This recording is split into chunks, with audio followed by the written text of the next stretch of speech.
Hello and welcome to Grossly Competent, the learning, development, and adulting podcast that doesn't claim to be pretty. No. But we will happily pretend to be slightly competent. I am your host, Steve Council, and I am joined by my co-host, the accidental inspiration for Picasso's Cubist art, and Mr. Patrick Ayleshire. That was a good one. Thank you. Stephen Cornelius, you sly dog, you. Speaking of art, I've been meaning to ask you, would you describe your face as a child's scribble or more of a tagger's random graffiti on the underpass? Oh, that's a really good question. I think my face is more like, when a kid spills ink on the floor, but instead of the floor, it's shag carpet that was used to wipe the boots of somebody that cleans barns for a living. Like that. That is deadly accurate. Yeah. Wow. Well, thank you all so much for joining us. Mr. Patrick, my fellow Uggo, do we have ourselves a faithful sponsor this week that we should all pledge our loyalty to? Yes. Loyalty, allegiance, whatever we want. And this episode, Steve, is brought to you by Pause, the mindfulness app that does absolutely nothing. No timers, no soothing voices, no ocean sounds, just silence. Sometimes the best way to recharge is to stop pretending you know how. Pause. Available nowhere because you're already here. Wow. Thanks, Big Paws, for that glowing endorsement. I sure hope this isn't some covert way for them to get people to stop and pause our show. Unless that means they're giving us a roaring review on Apple. No, I have to. I've actually disabled the pause button on our podcast. Oh, you have to continue listening. So which will be great.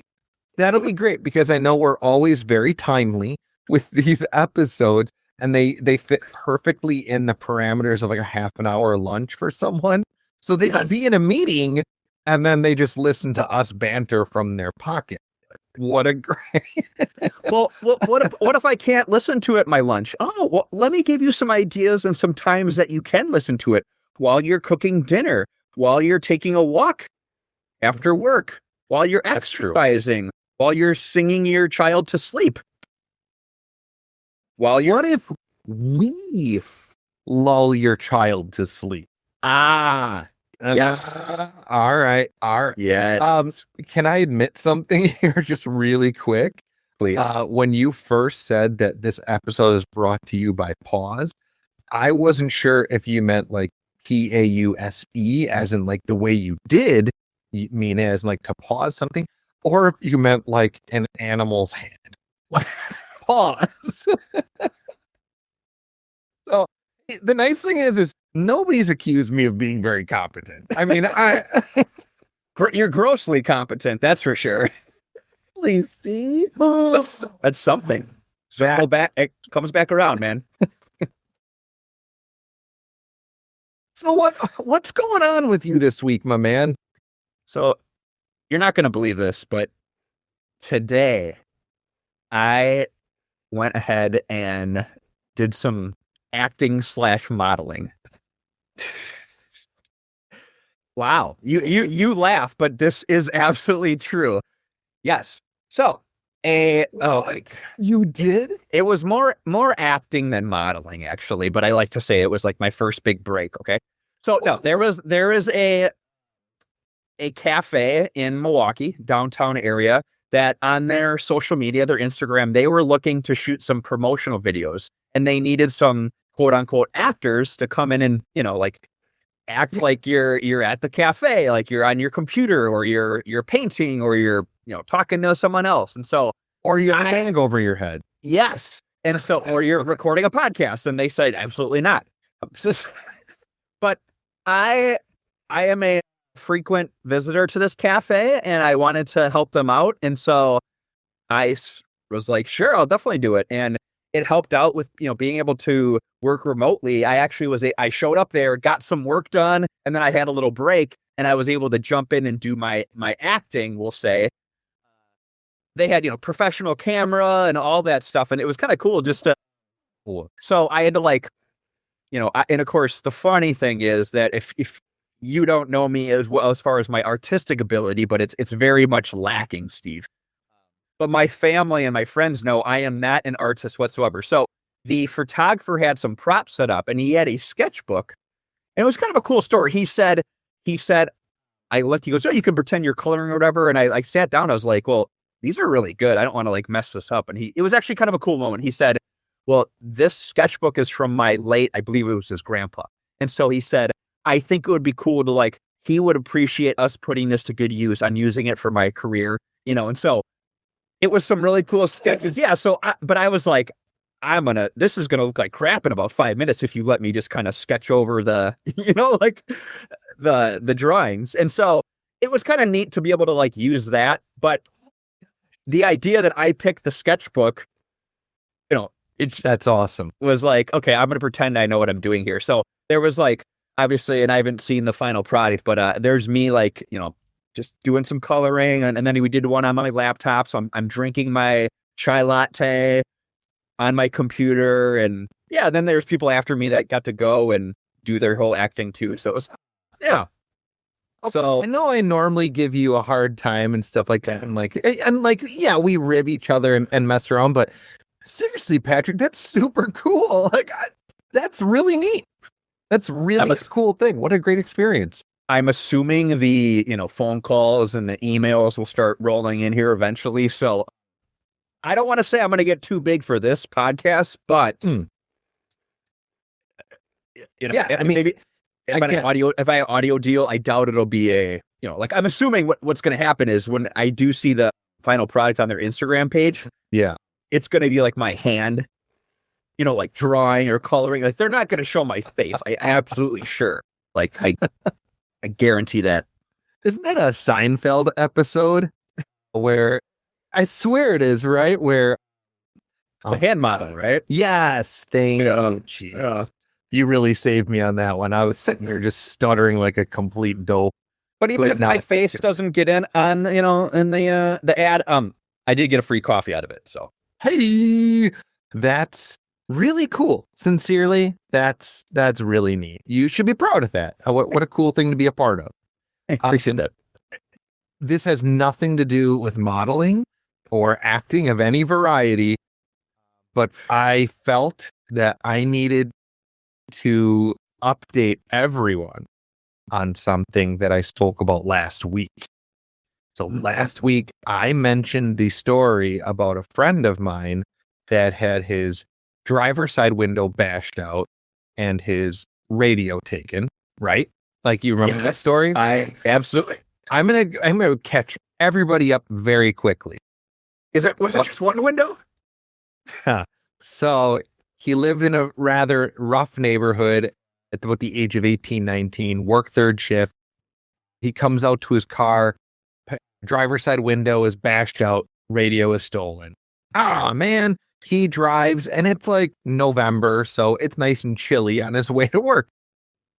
He takes plastic, duct tapes it, whatever. Next night, on the way home, because he worked third shift, he stopped at a Goodwill and bought a Walkman. Totally fine. The next night, he comes out to his car. His passenger side window is bashed out and the Walkman is stolen. What I was told, I was telling a friend of mine that I'd said this story on the podcast, and I mentioned those two things. He goes, you remember there was a third part. Wait, what? No. What was the third part? What am I missing? What I forgot is that he ended up running home to his mom's house or something and grabbed a boombox and was like, I need to have something to listen to. And so he put that on the front seat. And instead of the burglar ripping through the plastic on the driver's side or the passenger side. They broke the passenger side back window. Like, who did that? It's like some really just a shitty boom box. Thought about that part. I forget. Oh man. So he reminded me, and I thought, oh, I got to come clean to our fans, our fervent fans need to know the truth. And I had to tell all of you that. In editing, what we're going to do, Steve, is we're going to change that to say instead of you were telling a friend about the podcast, it's that they heard the story while they were listening to the podcast. Well, no, because that episode just came out yesterday, and this was over the weekend. We had this conversation, and I'm keeping this in. So yeah, I mean, I don't joke. I don't kid myself into thinking that my friends actually support my endeavors. Like, what kind of a inhumane human do you think I am? I was waiting for the kicker in that there was no burglar and that it was like his mom just breaking into his car. Lord, get it? No. So, Steve, yeah, I'm really glad that you updated us about that, because that just adds to the story. Isn't it wild? Like, wow. I mean, whoever this burglar was, genuinely, I think they didn't care about the actual musical products they were grabbing. I think they just like breaking windows. Oh, and like, look at this one, smash. But yeah. So there's that. What do we got on the radar today, Steve? That is a great question. Folks, this can be kind of a goofy one. I will admit, Patrick and I had to do a bit of a pivot. We did have a guest lined up to come on, but something came up and that completely happened. But that meant, oh, goodness, we have to figure out a different topic. And this one is kind of interesting in how it organically occurred.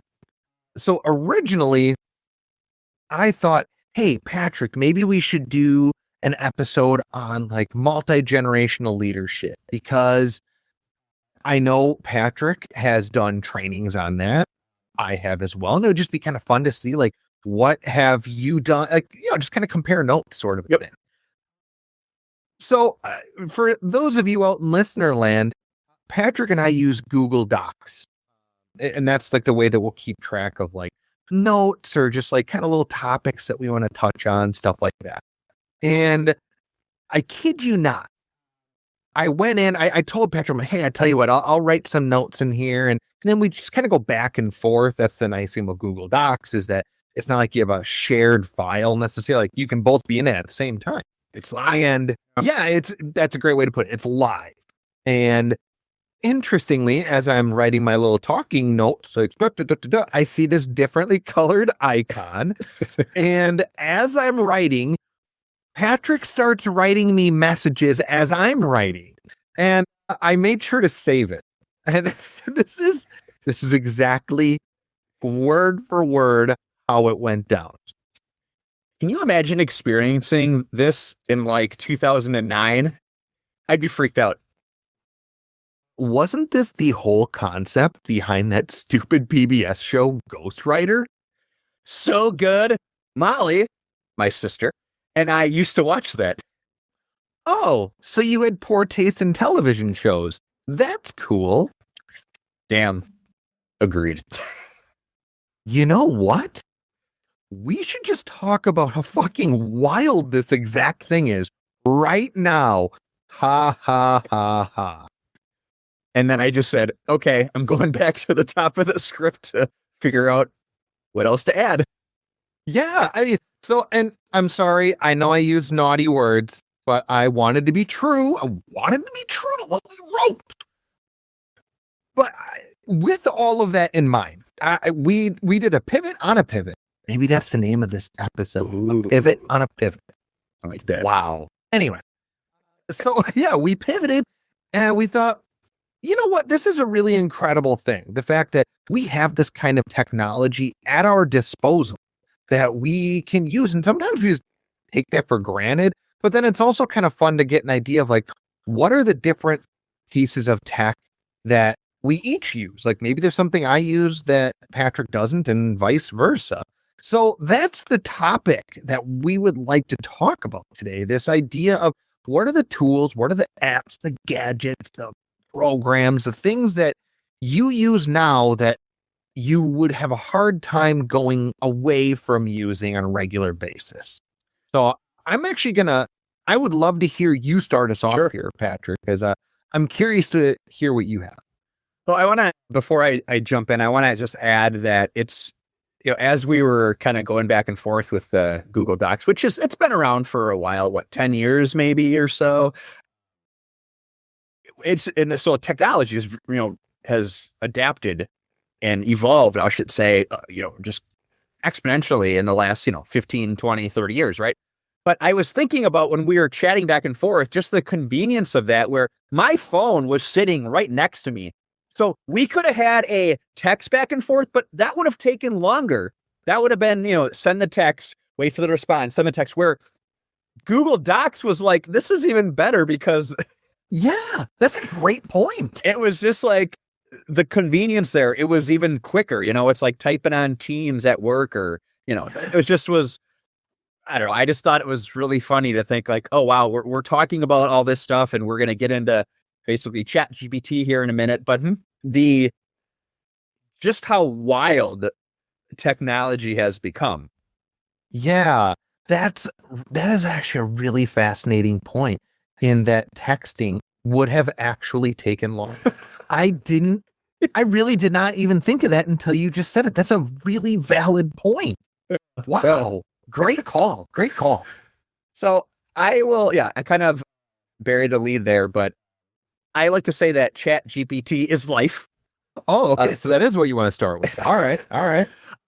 A little disclaimer. I will say, I've heard the rumblings, just in the news, on socials, of some of the negative effects of using this program. But I'm not going to speak on those, frankly, because like most things I hear in the news these days, I really don't know what is the truth, what is lies, what is right, what is wrong.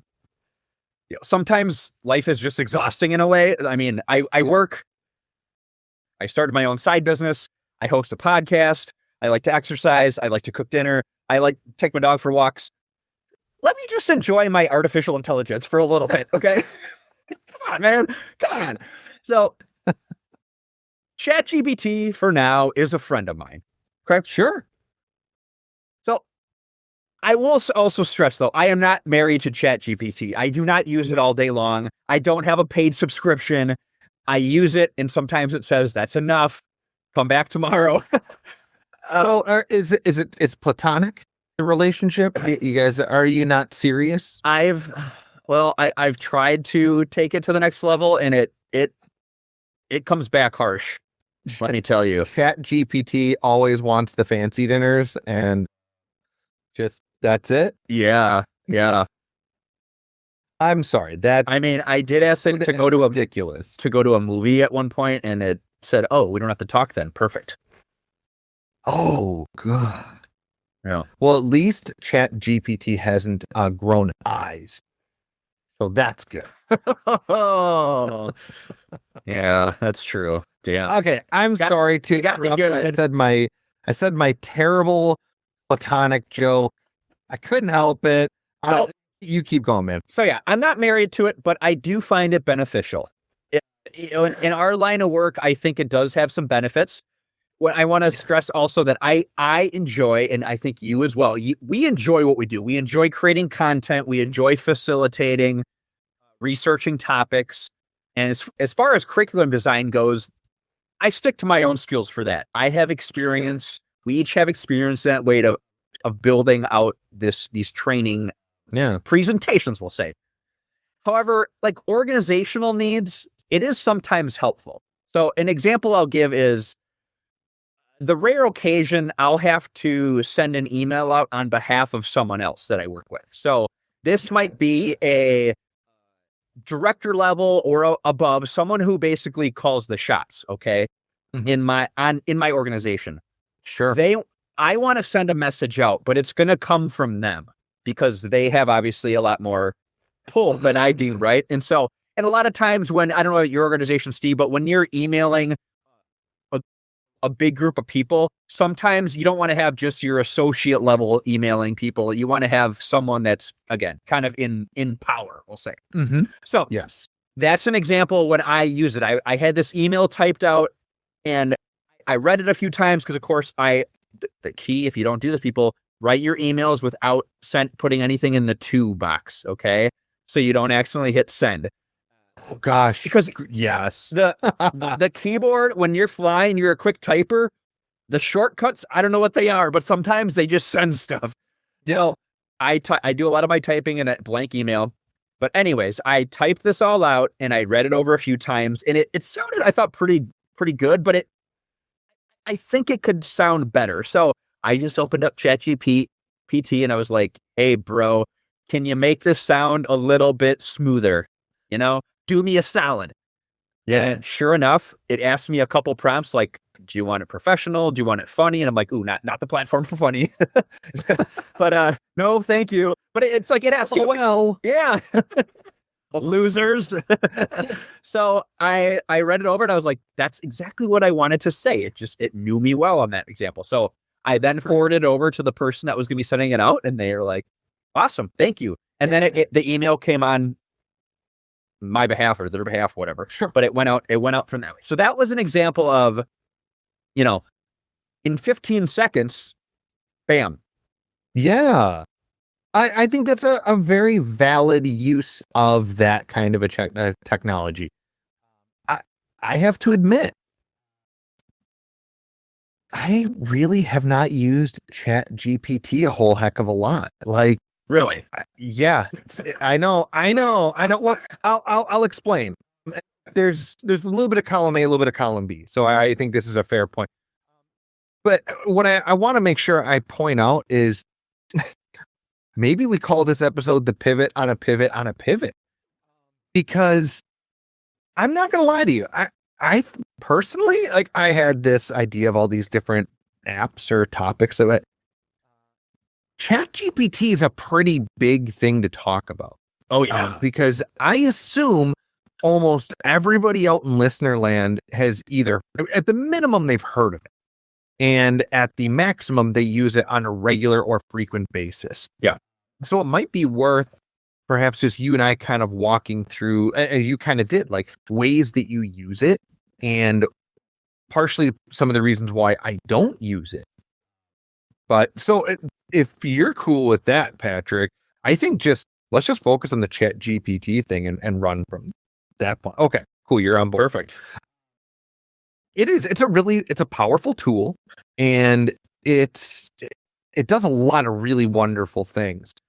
I definitely understand. I think you touched on this earlier, that there's this apprehension, right? Of, well, you hear this negative connotation about it in the news and everything else. Yes, there's possibilities. I assume. I am not a computer science anybody. Like, I'm an idiot. I was blown away by the fact that Patrick and I were writing on Google Docs. Like, okay, like crazy. But I personally, what I like to think of things like ChatGPT and everything else, and the sky's falling with AI, is I assume when Microsoft Excel and PowerPoint, like when those programs came out, I bet, at least for Excel, I bet there was like accountants out there that's like, oh no, like, no, the sky is falling, when really they use that program all the time and it has only made their lives easier.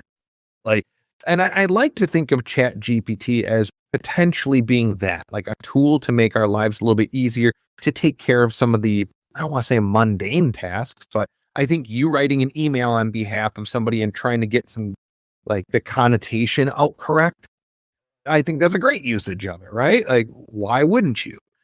Now, I mentioned I haven't used it a whole heck of a lot.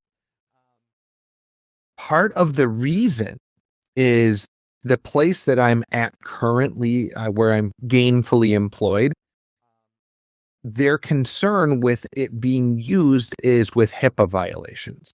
And that was something that I had not even thought about until it was brought up to me in a meeting where they were saying, we need to make sure that we hammer this down now. We can't start making exceptions of, oh, well, this person can use it, but this person can't. Like, no, let's just cut right down the middle. Nobody has the accessibility to use this, because the last thing we want to do is input information that is personal or private to a specific individual, and that gets shuttled out into the ether. And where does it go? Who at this point knows? So it's more of a safety precaution on why I don't use it like at all, basically ever.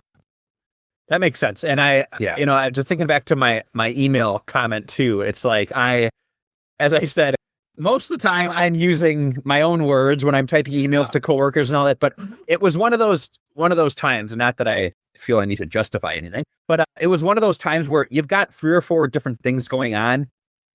I just don't want to have to stress about this email that I need to send off. So just convenience factor, it was like, just so like, oh yeah, I can open up. It was the thing I had actually forgotten about. Like, yeah, got to go open this back up and see what it can come up with. And maybe it sends out garbage, because we'll talk about that. Sometimes it does. It can't spell words correctly. We'll talk about some of the ways not to use it and why a little bit later. But it's not perfect. It's definitely got some glitches to it. So yeah, I think your point about the HIPAA, and you've got to be really mindful of that. Yeah. So and maybe I'm putting the cart before the horse, and it sounds like this might be something that you eventually get to. But I guess I would use as a cautionary tale for anybody out there listening, that if you are using ChatGPT in the workplace, to make sure that it's accepted within your organization. That's definitely something that has come up quite a bit, at least on my end with learning and development, that a lot of companies are apprehensive about that because of proprietary information, or where does it go? Like, where does that information go when you input it? And it could be something as simple as a e-learning course software, like if you're familiar with like Articulate or any of these kind of platforms, they have a lot of AI tools and systems in place there that you can use to help you generate content really quickly. But if you want it to be very technical to your specific industry, you're going to have to put information in there. So a lot of the things that I'd come across was, where does that go? And sometimes I'm not exactly sold on the answer that these organizations are giving me. And maybe I'm putting on my conspiracy theory hat, but sometimes I wonder if they know where it goes too. So that's part of my apprehension of, I think what you do is fine, Patrick. Like if you're using it for a simple task of, hey, restructure this email, fine. Like as long as there's no specific or proprietary information in there, which I would doubt, but just as long as there's not, what the heck? Knock yourself out. Use it all day long. I've heard of people using it to help them organize their day, or like come up with like to-do lists. Like, that's like, so what? Like, what's the difference? Like, give me the most logical way to do this. Boom, done. Like, and okay, cool. To your point about the e-learning, not only where does that information go, but where does it come from? So the other part of that is that it will provide you sources if you ask for it, but there's a lot of time that information is coming from somewhere, something that's already been created, Steve. So you can't, as a learning and development specialist or facilitator, I can't just go to ChatGPT and say, give me information on this. Okay. That's not my work. And people are going to know that. And so that it does help me find sources sometimes, but that's not something I would ever rely on to say, oh yeah, I'm taking this whole presentation. No, because you know what? I'm the subject matter expert on this, not the AI. Wait a minute. I just remembered something. You have input personal information into ChatGPT. When you had ChatGPT tell the story about the Ugly Club. Oh my God. I'm on the grid, Patrick. I'm on the grid now. I can't get off. Now I'm a part of ChatGPT's DNA. I'm a part of its makeup. And every time that there's a new ChatGPT 4 or 5 or whatever, it's going to have a small piece knowing how grotesque you and I are. To make you feel better, part. It may have forgotten because before we recorded today, I did ask, and I'm going to share this in a little bit, a little mini biography about me from what ChatGPT shared. But I did ask, who is Steve Counsel? And it told me that you were some medical doctor in a different state. So I think you're off the hook for now. You know, have you ever done that? This is kind of a tangent. Have you ever Googled yourself? I have. It's not pretty, no. Well, obviously it's not pretty. It's not. I have. And the amount of Steve Counsels out there that are far more successful than I am. There is one that's a professor in, I want to say it's in England. There's another Steve Counsel that I swear he has a podcast, and he's out of like Colorado. Oh. Yeah, and he's a computer science. We should have had him on. I believe he's a computer science guy. It's been a hot minute, but yeah, I let my curiosity kill me, and it sure did kill my ego. Like, oh man. So I was like 8th on the list after like 4 people that didn't even share my name. Well, that's okay. And it was Google. I really appreciate it. You clicked on images and it was either blurred out or a paper bag. It just said gross. Steve, I want to put you on the spot here because I just told this story at work the other day to a coworker. You will probably remember this, but you were just saying your name and Googling and all that. You might remember a story from right around the time that Ugly Club got formed, but we were going out for the night and we had to call my car in, and you called the city to say, oh, this is my buddy's car. Here's his license plate. And how do you remember how you told them my name was pronounced? What? No. Aylshire. Ale, like the beer, and Shire. Yes, where Frodo is from. Am I wrong? No, and I thought it was the funniest thing ever. So when I relayed that story back to Joe, my brother-in-law, he cut me off. He knew what you were going to say. He goes, I'm like, oh man, your buddy is Steve. I said, we hadn't even started drinking yet, but we were calling my car in. We were calling the municipal police department to say, hey, we're going to keep my car here overnight. And he gets on the horn. He's like, my buddy Patrick's car. Last name, it's Patrick. Yeah, like it sound. Aylshire. Yeah, ale like the beer. Shire, where Frodo's from. But Joe just cut me off. He knew that was coming. And he's like, I bet you he did the Lord of the Rings thing, didn't he?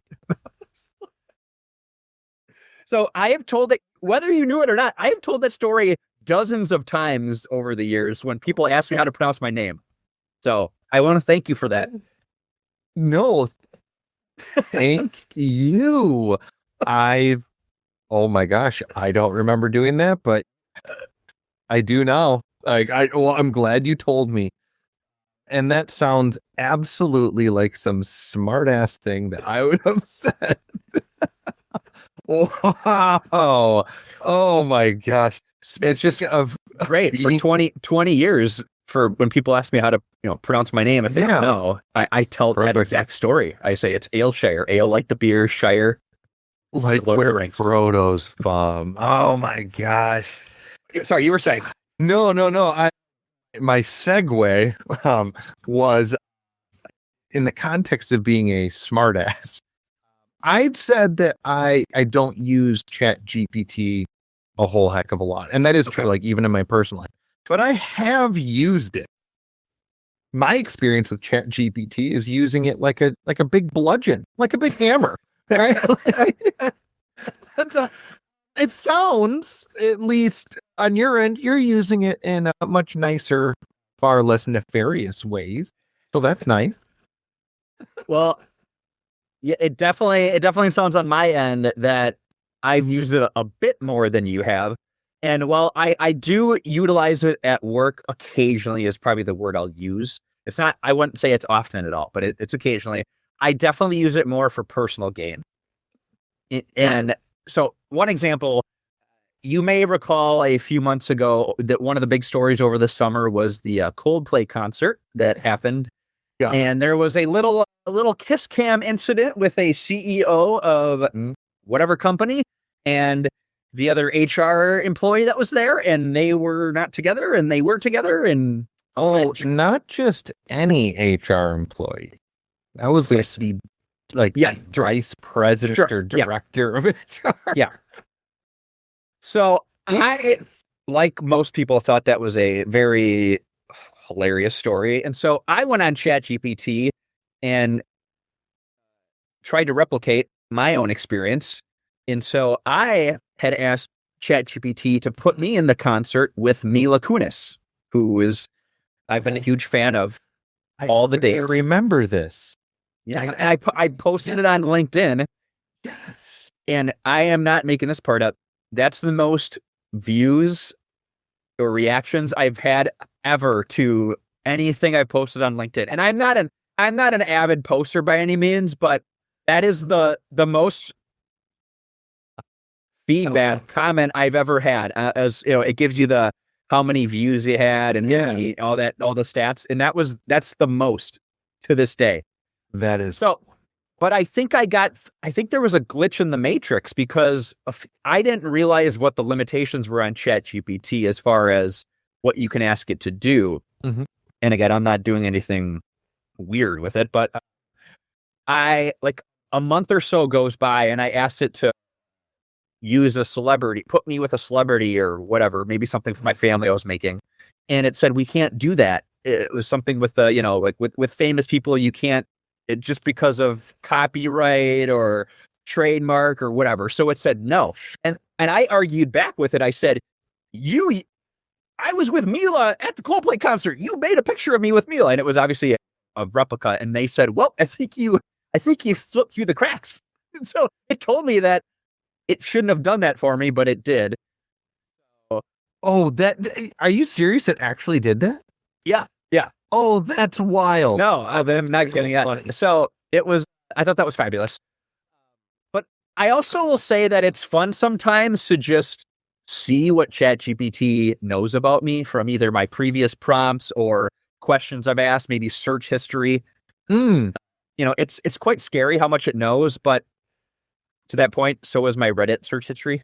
Because I don't know about you, Steve, when I have a question that I know someone else has asked, sometime in the history of Google searches, I go to Google and I type in my question and then I end it with the word Reddit. Oh. And 99 times out of 100, that question has been asked. And then I feel like validated that, oh yeah, this is a normal question to ask, even if it's just kind of weird. No, so I do the same thing. I do very similar things.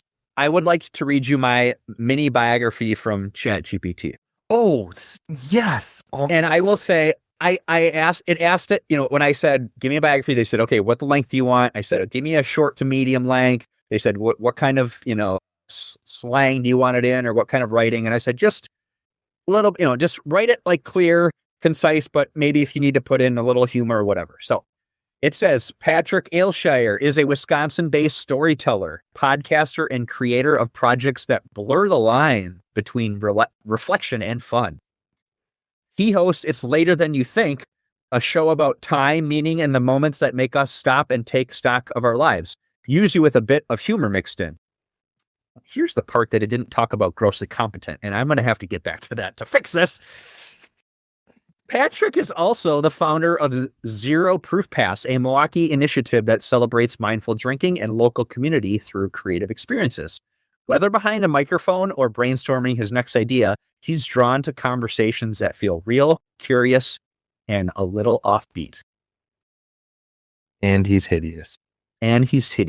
So at some level, a lot of my searches or things I'm telling it. Give me business ideas to podcast hosting.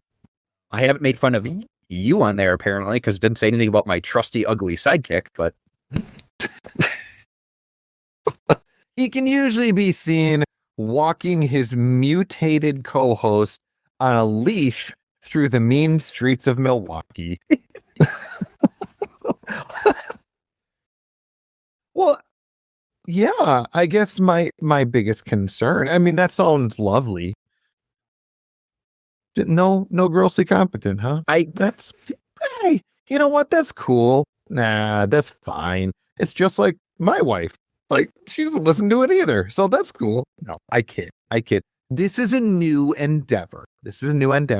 And folks, if you did not know this, then I apologize. But Mr. Patrick does host another podcast called It's Later Than You Think.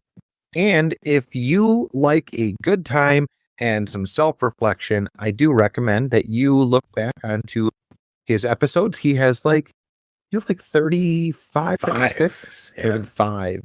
Yeah, so you should definitely give it a look-see. Check it out. Or hear-see. Yeah, I don't know. I don't know where I went with that, but that's, yeah. Appreciate that, Steve. Just a little call out. No big deal. It's all good. We can cross promote. I think that's allowed. I don't think our editor will hold that in. Will you hold that against us? And no, I don't think so. And the good news is the sponsors are all on this side. So on this podcast, yeah. I have not earned sponsors at Later Than You Think. So yeah. Wow, and we've had them since the first episode too. I mean, I think we started with Big Water. I think. Wasn't that right? I think. Gosh, whoever you were, we really appreciate you. Yeah, I mean, my gosh, you are a delight. You're just an absolute delight. No, I really think that's a cool way to use it. Why not use it as like a fun exploratory tool? Right? As long as it's not hurting somebody or you're not divulging secrets or proprietary information. And I'm going to continue to kind of hammer on that because that's really close to home for me. That's the reason why I don't use it in my professional career, is because of where I am. That's a big no-no. I can't do that. And I need to respect all of the HIPAA rules and laws. And that's totally cool. You said something, forgive me. I think you said something earlier about having like a do's and don'ts. Yeah. Okay. I want to make sure I wasn't going crazy on that one. So, and you make some really good points though about, and I wholeheartedly agree, being mindful and careful about the proprietary information and what's smart to use. And so as much as I enjoy ChatGPT and as much as I know you're going to someday, Steve and others, that there are definitely some no nonsense reasons not to use ChatGPT. And I'm gonna quote here a CNET. That's what it was. .com tech website.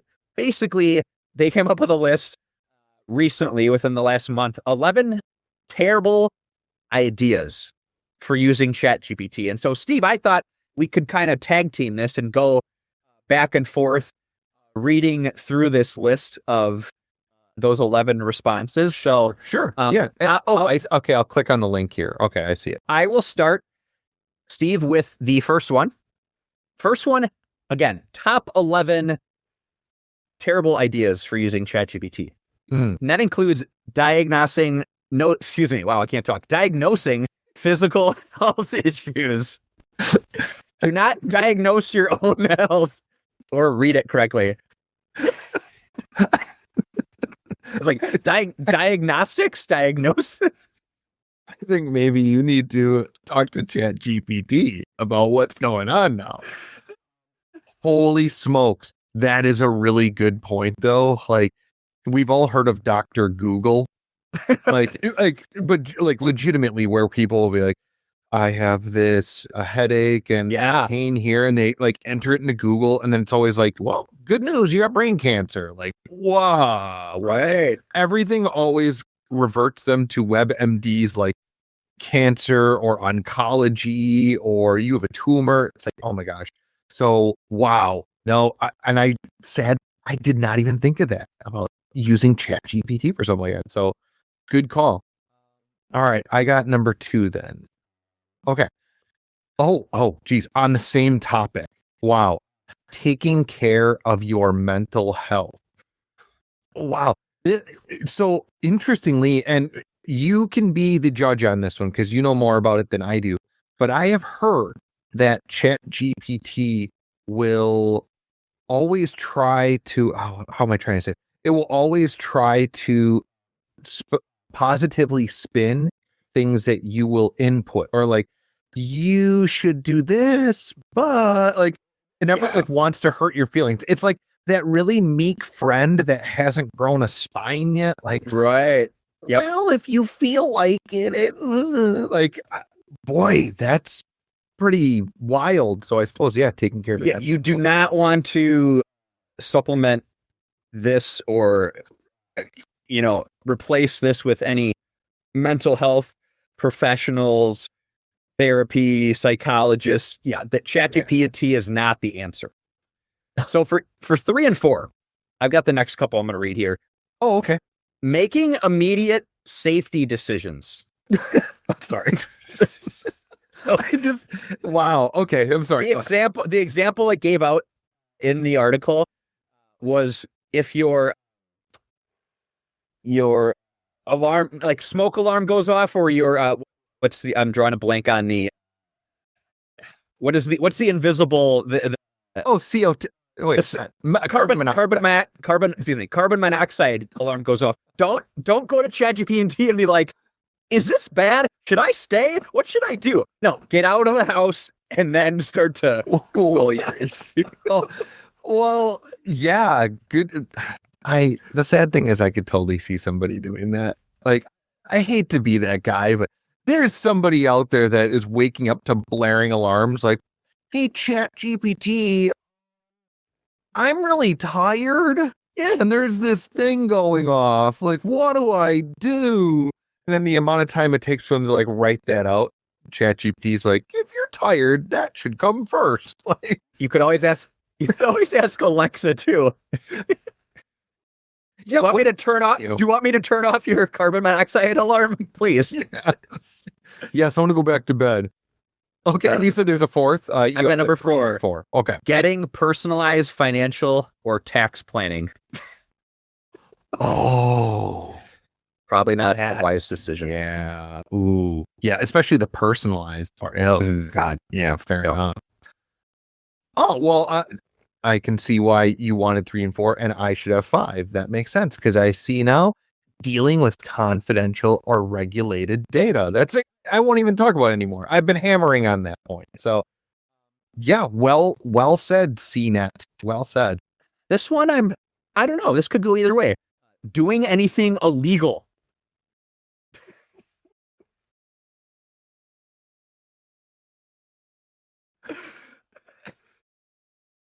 I mean, the meth isn't going to make itself, Patrick. Like, how do I do it?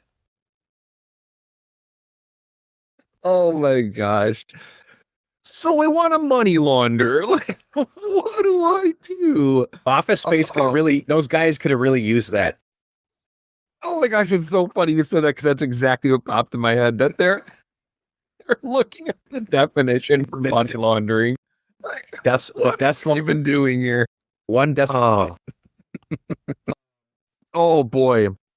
This next one is near and dear to both of our hearts. And that is cheating on schoolwork. Oh my gosh. My heart does go out to any teachers right now that have to deal with this. Like, what a brutal thing. It was fun when I would have a paper and I would grade it. And I'm like, gosh, that kid did a really great job. Wow. This must have really called to them. Like, I didn't know they thought that about All Quiet on the Western Front. That's wonderful. And then this actually legitimately happened, but it was The Great Gatsby. Oh yeah. It happened. Amen. Cheers. So I read this student's essay. Like, wow, that was really good. Like, very insightful. It didn't seem over the top, nothing like that. And I kid you not, I graded it, put it off to the side. I grabbed the literal next essay. Exactly the same. I was like, He did it twice? No. It just so happened to be that one student and the student behind them used the exact same resource to plagiarize their whole thing. And when I called them out on it, I had them both come after class. I said, okay, so you both failed. And they gave me the, what? And went, here, and I'll show you why. And I just put their essays right in front of them. I said, what do you notice? And they're like, I don't know. Like, they are word for word identical. I'm like, now, I'm not a mathematician, but the odds of that actually occurring in the universe here is so slim. Yeah. It's so minuscule that I'm afraid to tell you I can't actually buy it. And then they admitted, they're like, okay. But that was pre-ChatGPT by 20 some years. Yep. Now it's far more sophisticated. Holy smoke. So all you teachers out there, not only are you just amazing people, but my sympathies go out to you that you have to deal with that to begin with. 100%. Yeah. Okay, that's my rant for the day. The next one was monitoring information and breaking news.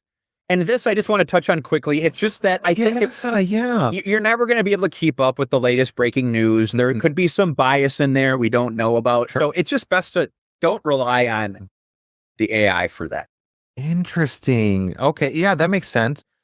And correct me if I'm wrong, but I have heard that the data or the information that ChatGPT uses is dated, like by like at least years, or is that not the case anymore with like newer iterations? I believe they are coming out with updates, but I don't know. I actually don't know the differences between them. So I'll have to look at that. Yeah, that is interesting. All right. Number 9. Okay. So this is pretty good. Do not use ChatGPT for gambling. All on red. Yeah.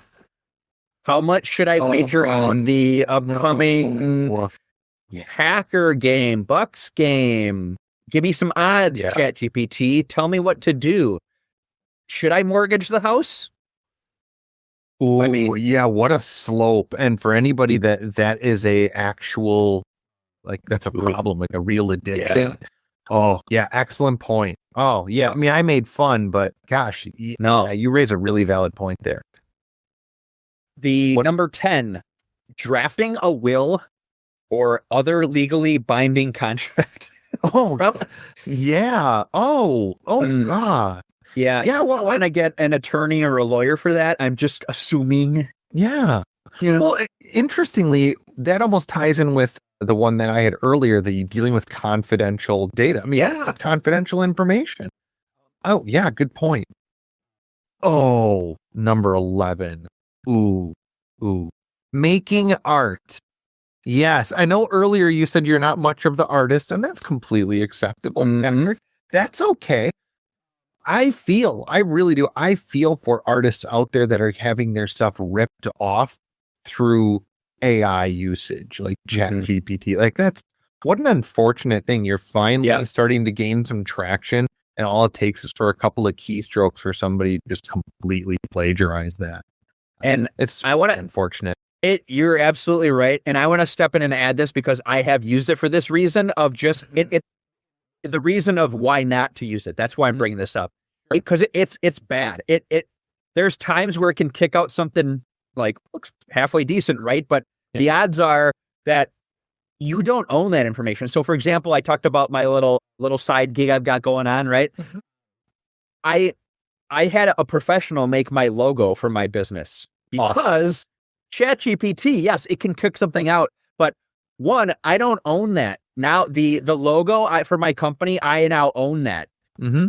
Two, it makes many mistakes. So I will say like, hey, can you make a picture of downtown Milwaukee? It will kick back and it will spell Milwaukee wrong. And then you'll have to go back and be like, can you fix this and do this? And then it makes some other mistake. Or it'll put, I was talking to a friend last week and he was designing like a coffee mug for his business, right? And he was very specific. And then it made the logo of the coffee and then he didn't look exactly right. So he typed it back in. Can you actually make it a little larger mug? And then it put two handles on it. Oh my gosh. Like, it just, for art, it's way behind. It's so sure not great to use for that art stuff. Well, even for just the fact that it can get things wrong is one thing. I will admit that's one thing I don't like about this prevalent usage of ChatGPT or AI, where the individuals are starting to come forward and saying like, that's my art, but it's just like slightly altered because it'll just, pick from the internet or something like, that's oh gosh, that's crummy. It is. Speaking of art, you know what's really artful, Mr. Patrick? I do. And what would that be? The Wheel of Opportunity. You dang right. It's the Wheel of Opportunity. Yeah. So we want to make sure we dedicate this fine episode to one of you wonderful, wonderful folks out there that may or may not have been that special someone so many years ago that parted the ocean between a Mr. Patrick and I. Classic boomers. Let's spin it. Here we go. On three. 1, 2, 3, go. Who is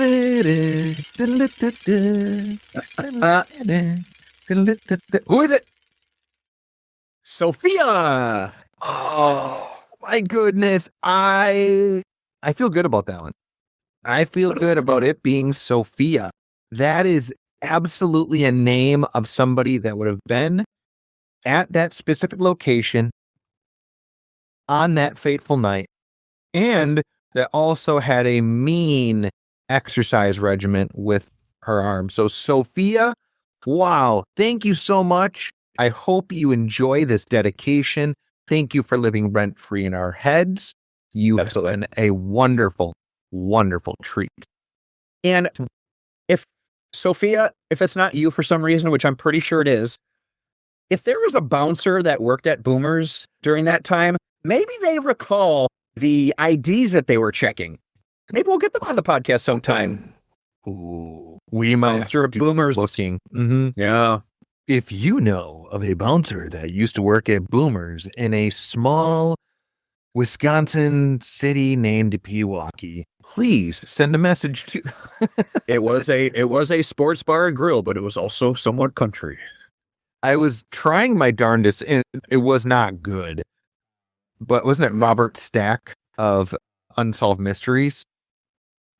Right? Wasn't that the? Oh God! What? Oh, you used to watch Ghost Rider, but you didn't watch Unsolved Mysteries. That was too real for me, man. Oh my, yeah, it was hardcore, is what that was. Jeez. Well, Sophia, thank you so much. And I also would like to say thank all of you fine listener folks for joining us on Grossly Competent. And if you're thinking to yourself, like, you know what? As far as train wrecks go, not that bad. How on earth can I support these folks? Well, let me tell you the ways. You could take a moment and subscribe, follow, or give 5-star review on Apple Podcasts and Spotify, or Spotify. You don't have to do both. Just one. Totally cool.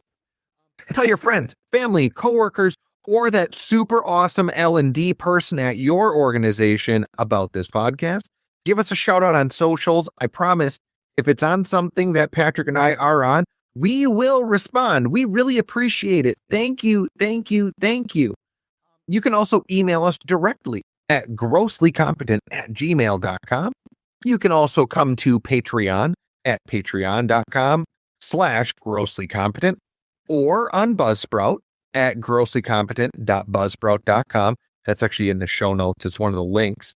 And you can become an active supporter on there as well. Sincerely, I cannot stress this enough. Every single cent counts. And we appreciate every one of you that contribute and support us. You're amazing.